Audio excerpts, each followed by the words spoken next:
everyone, it's Julianne Romanello. I'm here in Tulsa, Oklahoma, and it's been a while since I've done a video because I've been sort of preoccupied with some other projects that I'm way behind on, but I wanted to do a quick overview of transit-oriented development because this is a phrase that I don't hear a lot of people using, but it's in all of your city planning documents, the comprehensive plans for your city, for your state, for your country, wherever you are. It doesn't matter if you're in Tulsa, Oklahoma, where I am, or in another country. We all are going through the same type of planning right now. So what I say about Tulsa is generalizable to any location, and we have a comprehensive plan that our city has already decided it's going to implement. There are some community listening sessions, but those are basically just for show. It's a strategy to say that the public has been consulted and that our public officials have received feedback that is supportive of these plans, and that allows them to check a box to say that they've done their sort of duty to the public. But it's all for show, as most of you know. Anyway, so transit-oriented development is a policy straight out of the UN. If you look at the 2021 report on sustainable transport, it's called like the interagency report on sustainable transport, you'll see transit-oriented development defined there. You can Google it and find tons of information on it. I did a post a couple of days ago where I made some screenshots from tod.org, which is a US-based advocate of transit-oriented development. So anyway, what is it? It's really a strategy to use multiple layers of urban planning to stack and pack us into tight-knit communities that are defined by the ways that people and goods and services can move. So development, economic development, is going to follow the transportation lines. And really, the kind of transportation that's envisioned here is public transportation that moves lots of people autonomously.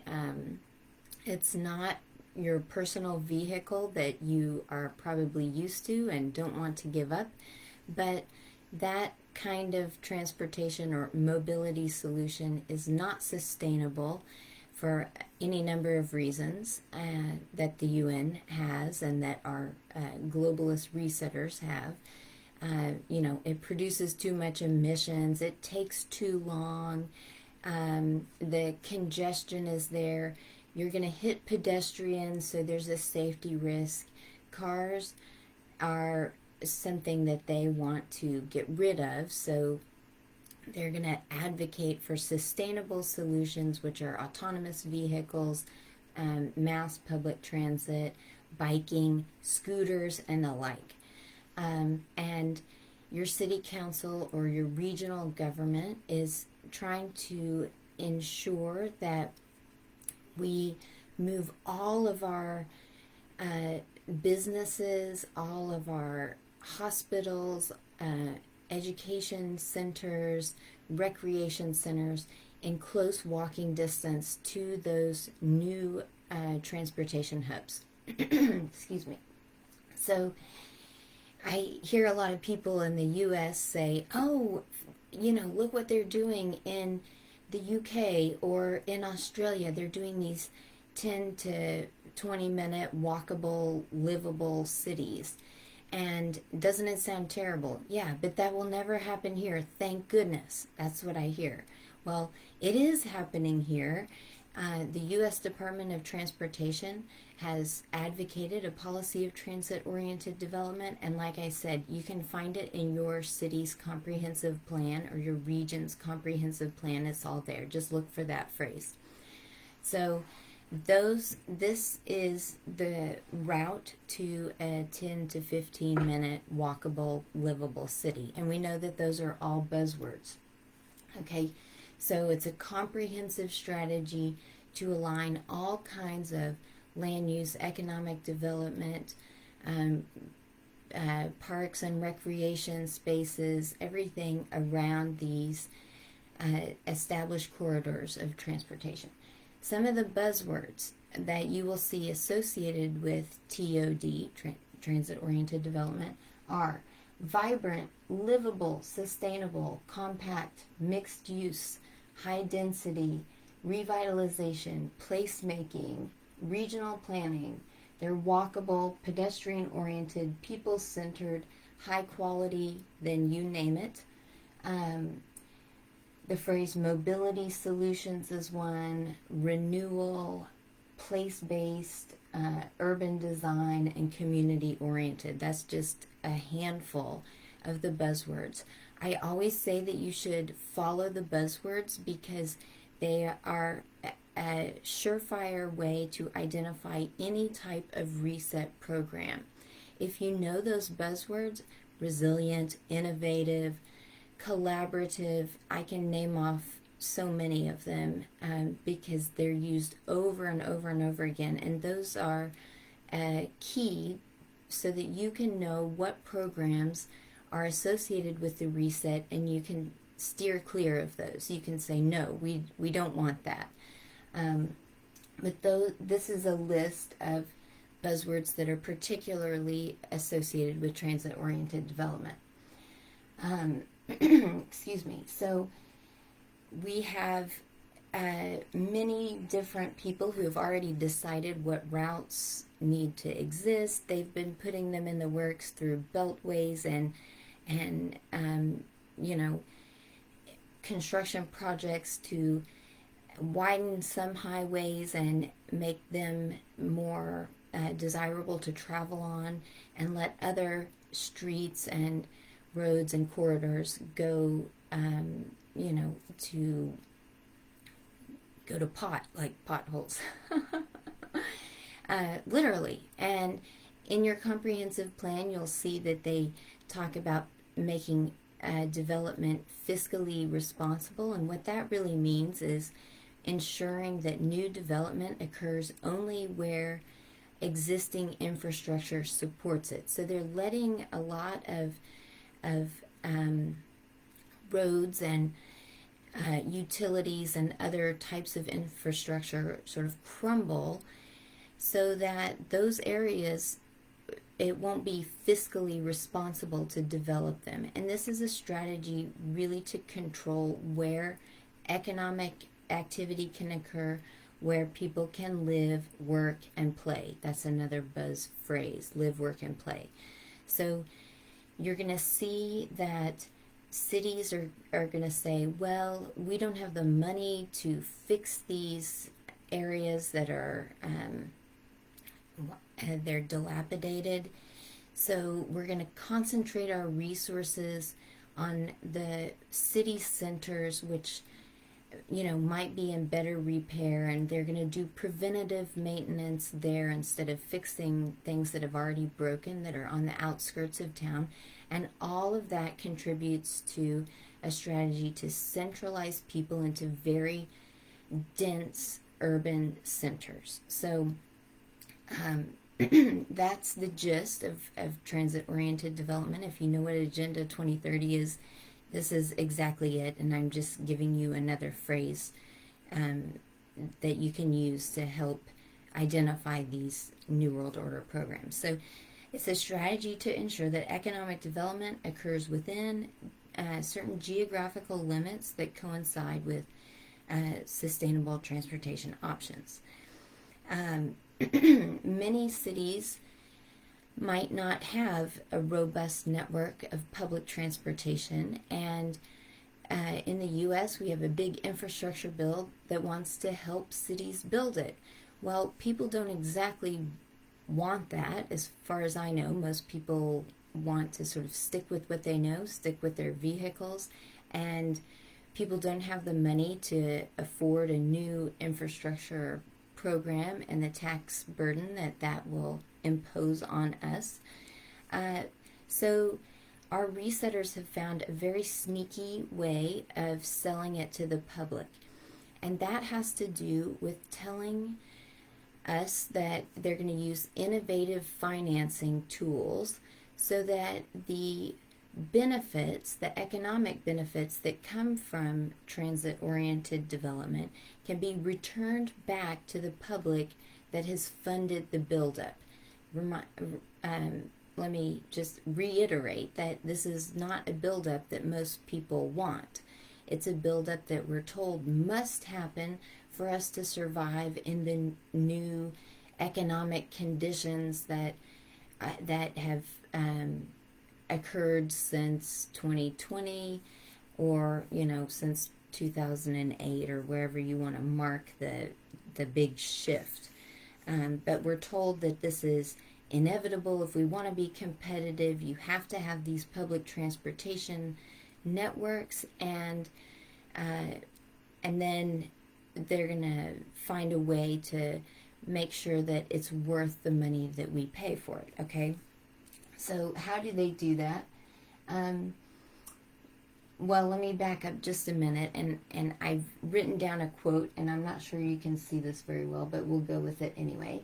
This is a quote from a screenshot that I posted a couple of days ago from that tod.org, and it says, touting the wonderful benefits of transit-oriented development. It says, real estate developers have quickly followed to meet the high demand for quality urban places served by rail systems. So imagine that. The developers are following the demand. No. It actually goes the other way around. They tell us what people are demanding, but that doesn't necessarily mean that people are demanding it. It really means that the developers already want it, and so they're trying to convince individuals who read reports or press releases that everybody else wants this, and this is creating a sort of it's manufactured consent, right? And this is important. I mean, this is really about a land grab and transferring real estate to these huge institutional investors that have in fact made the plans for the ways that cities should develop in this model, okay? So I have here, developers have created the appearance of high demand. Now, how have they done that? Through marketing and consulting activities that they have funded, and then they present those to, professional groups in your city, to your city councilor, to your mayor, to a lot of petty bureaucrats and all of the people who consider themselves influencers and thought leaders and change makers and all of those kinds of phrases that are, again, standard New World Order buzzwords. So they'll fund studies and research that makes this look like we have to have it or else we're going to be left behind. And of course, that's another buzzword. No one left behind. People are afraid of that, so they get excited when they see these studies and they're convinced by them. Also, networking and development, that is a key strategy. You get many different groups of people who want to do good or who want the status or power that comes with, reshaping your community, and you get all of those people together and you feed them the same type of language over and over again, and they use these buzzwords without even realizing that that they have been programmed into using them. And I actually think that it is a form of hypnosis or neuro-linguistic programming.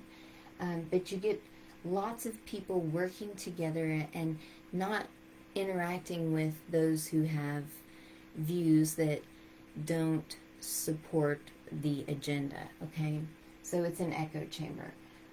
This is we see it also in leadership and mentoring networks, and those start very young with young people in schools. And you have, different organizations available to young people through your public schools, even through private schools. And they say, here's what you need to do. You need to volunteer. You need to have this progressive vision of where we should go. And that is a way of indoctrinating people into thinking that this is a desirable program and it's where we have to go. And then, they throw around their money and status. And most of your city councilors, if you're in a mid-sized city, say in the heartland of the U.S., your city councilors are not, by and large, they're not able to go through all of the documents that show what these words really mean. They're in their positions because they want to do some good, but probably they've been pushed or nudged there by people who understand that they can be manipulated. Okay, I'm trying to say it nicely, but I think you know where I'm going. Like, a lot of the people are sort of tools for the agenda. Okay, so you have credulous local officials who, they haven't done their own study and they're not confident in their own understanding of complex economic trends. They listen to studies from Harvard that have been paid for by the billionaires and the the institutional investors and the real moneyed interests in your city. They listen to it. Okay, so councils will then, credulous local officials have bought into the hype. It's all hype. No one that I know wants transit, like, they don't want the local council or the regional council to make all of the decisions about where people can live their lives. Some people like the idea of public transportation. I did too for a long time. And they're sort of genuinely on board with it, thinking it's progressive. But besides that group, most people don't want to pay for something that isn't needed right now, especially on the level of starting a new public transportation system. Okay, but councils will approve the creation of P3s, that's public-private partnerships, innovative financing packages, results-oriented development strategies. So the councils are told, you need this is how you do it. We're going to involve the private sector and the experts, and it will be nice and tidy. Here you go, stamp your approval, and they do it. I mean, they've been doing it for a long time. Usually you'll have a task force that does all of the legwork and simply presents it to your counselor, who only has to vote on the budget allocation for it. So they don't really get into the details, they just trust the experts. What happens is that the financial risk of implementing a new type of development policy is shouldered by the public, while the rewards accrue to the developers. The public is going to have to pay for the buildup, and it's told that if they do that, I have it over here. You convince public officials that if you build it, he will come, and if you build it, that's the infrastructure, and who's the he will come. It's economic development, and that really, I think, dupes a lot of people who consider themselves conservative. Okay, they want to see a robust economy. They hear the phrase economic development, ooh, they're on board, not knowing that economic development is really about a developed or managed economy, totally planned from the top down. Okay, so they think if you build it, he will come. There's this growth. What kind of growth? It's different opportunities for attracting new industries, for retaining talent, for revitalizing areas that had been in blight. And you'll notice actually that much of this development is supposed to occur in areas that have been designated as opportunity zones. So those are places that have already suffered lots of economic hardship, and they might be in disrepair or have higher crime, and so there are major tax incentives. The Community Reinvestment Act, for example, gives incentives to developers to, bring new business and new life to revitalize those areas. So there is a tax incentive already in the place. This is sort of generally, it's not true in every situation, but in many situations, there are already major tax incentives for developers to go into those areas and build them up, okay? And they just need the public transportation to ensure that people start to go there, right? So this is a way of shifting where we do our business into these areas that have already been sucked dry, ruined, and the developers are going to go in and take advantage of that and the tax incentives that are given to investments there. Okay, but sometimes you have to build the infrastructure to get people there, and that's what they want the public to shoulder. They use the argument that we need to have a long-term perspective. We need to be willing to wait for the benefits of this new economic growth to come to us. That it's a buzzword, long-termism. In the critiques of shareholder capitalism, which are used to get us to move into stakeholder capitalism, you'll see long-termism as one of their arguments. We need to get rid of a short-term profit-driven perspective, and we need to move into a long-term perspective that looks at real value. Well, we know that value in the reset agenda is not about what most people think value is about. It's really, it's complicated, but it has to do with encouraging a set of social outcomes or behavioral outcomes, and it doesn't have anything to do with profit, but it has to do with your contribution to the community, which is going to sort of suck individual life out and put the collectivity in. Okay, so one mechanism of innovative finance that I've mentioned a couple of times, Cindy Niles has really done a great job of talking about it and keeping this in the public discourse, is land value capture.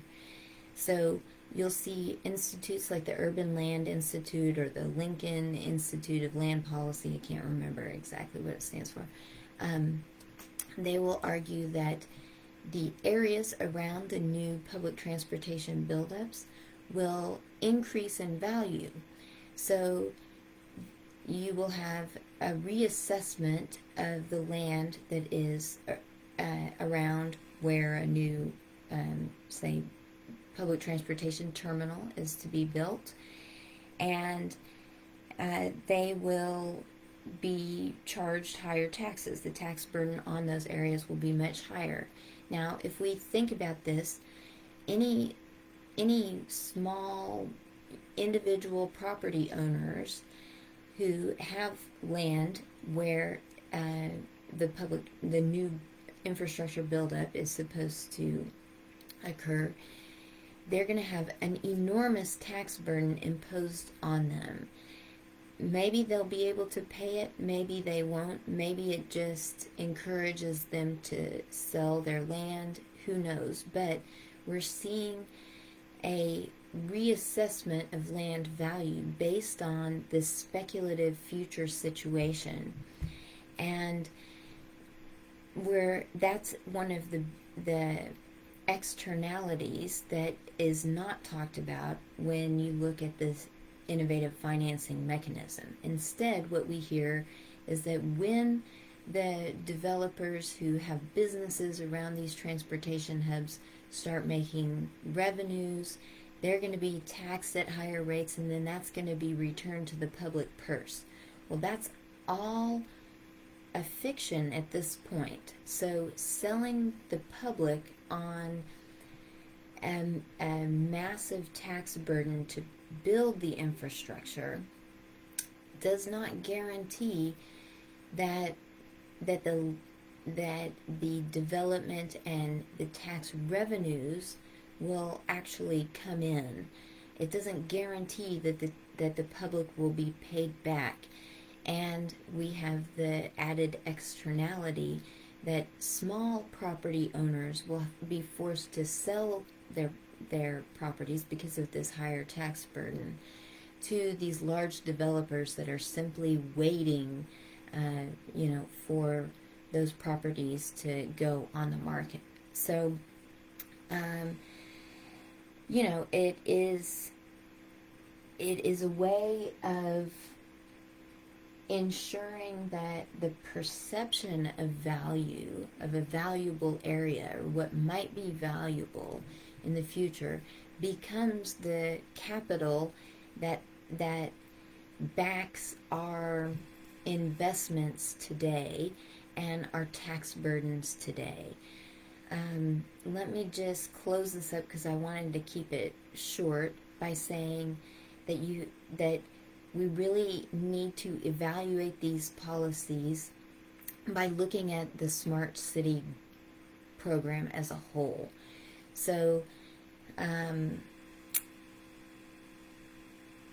you have to cram large amounts of people into a very small area because the resetters want to extract every ounce of productivity out of every resource, including human resources. So they want everyone contained very tightly together so that they can have a productive land, so that all the resources can be productive, whether it's land, building, people, green space, whatever. Behind that is the surveillance and control agenda. And the 15-minute cities, those are a way of keeping groups of people isolated from other groups so that they fall into the same trap as our thought leaders, change makers, city councilors who never hear a point of view that differs from their own. So you want to keep people in these close-knit communities. Transit-oriented development says you have to put all of the amenities that people might need, grocery stores, hospitals, schools, shopping, cafes, you have to put them within 15 minutes of their home. And, on the face of it, that sounds nice. I mean, there's a lot of good to being really involved in the place where you live, knowing your neighbors, and not having to spend a long time in the car. That's what dupes people. But these 15-minute cities are going to charge you for going outside of your zone. They're going to charge you for your miles used. Parking spaces are going to be eliminated as part of the effort to get you to rely more on public transportation and less on your vehicle, because you won't have anywhere to put it if you go, outside of your district. There won't be parking spaces available. And, if you read in any of the white papers, government documents, whatever, about sustainable transportation, you'll see that it's all going to be automated, surveilled through 4IR, Fourth Industrial Revolution technologies. And that's to make it more efficient, more productive, and really to measure, manage, and monetize all of human life. So, in sum, be on the lookout for TOD approaches, and know that it's just another way of creating a stack and pack smart city and really taxing people out of their freedoms. You know, I think that from here on out, we're going to see a slow boil, a slow economic boil. So there are just going to be new taxes for this, new fees for that. Inflation is going up. If you want to stay healthy, you're going to have to, you know, buy things like water filters, you know, different kinds of supplements, all this kind of stuff, extras that are going to sort of protect you from, you know, a toxic environment. And all of those costs are just going to add up and add up. So the road to serfdom, we might say, is sort of this trickle of expenses that we're going to have. So you really need to keep on top of what policies are being put in place to, you know, keep you contained, to limit your economic activities and what you can do to help, you know, insulate yourself from these many different threats that are going to come at us. And, you know, like I say, I think the best protection is really to know the buzzwords and to call people out who use them. So if your city councilor is trying to pass a comprehensive plan that is resilient, inclusive, diverse, equitable, community-oriented, place-based, all of that, then you need to call them out on those buzzwords and, you know, help other people to start to recognize that this is a top-down agenda that's designed to fleece the public slowly, so that, you know, we're living in stack and pack affordable housing, surveilled all the time, and really, you know, just generating data for some evil people to use. Okay, thanks so much for listening. I hope it was helpful, and I'll try to do more of these in the future. Good night.